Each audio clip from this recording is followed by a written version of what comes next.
Howdy internet, my name's Not Figures. If you couldn't tell, my whole thing is figure collecting, specifically Banpresto. This Goku here is pretty cool, but I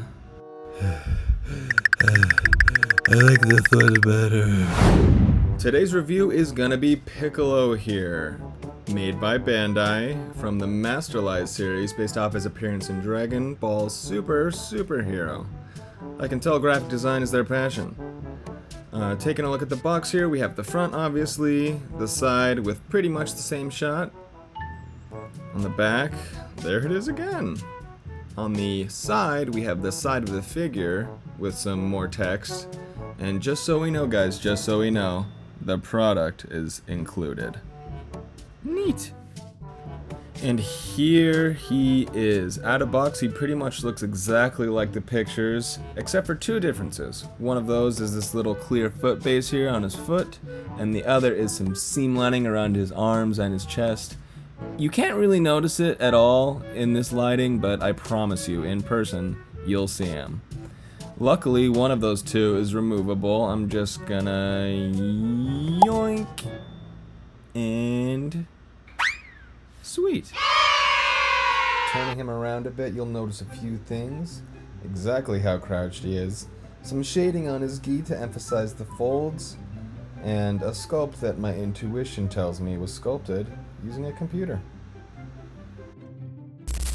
When you see this thing in person, the first thing you're gonna be noticing is its size. It's not life size exactly, but generally Bandai figures tend to run a little bit smaller. Here's a couple of Bandai's other Piccolo figures from Superhero for scale.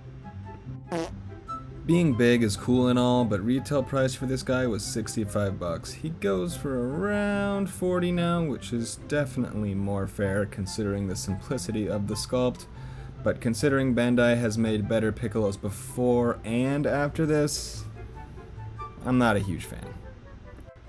He may be a tad dog water, but one detail I'm a huge fan of is on his face. You've probably already kinda seen it, but let's zoom in real quick. All of his face lines are real easy to miss, but easiest to miss of all is this little wrinkle on the corner of his mouth. Check it out, he's smiling.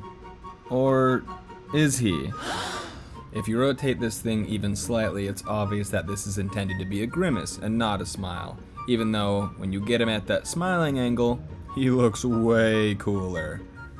I want to say it was intentional, but I'm not really sure.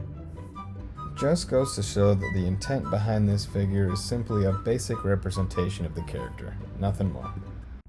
Unless you're a Piccolo fan like me or have a thing for especially big figures, don't pick this up. There's way better options out there. For example, check these out. See what I mean?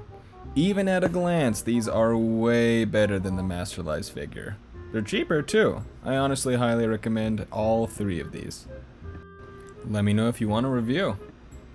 I can already hear you saying, but Nada, I want a big Piccolo. Well, in that case, Bandai's gotcha. Just wait a couple of months and you got this guy headed your way. He's cheaper, way better looking, around the same size, and hey, look at that, Gohan's there. That thing makes this thing look like trash comparatively.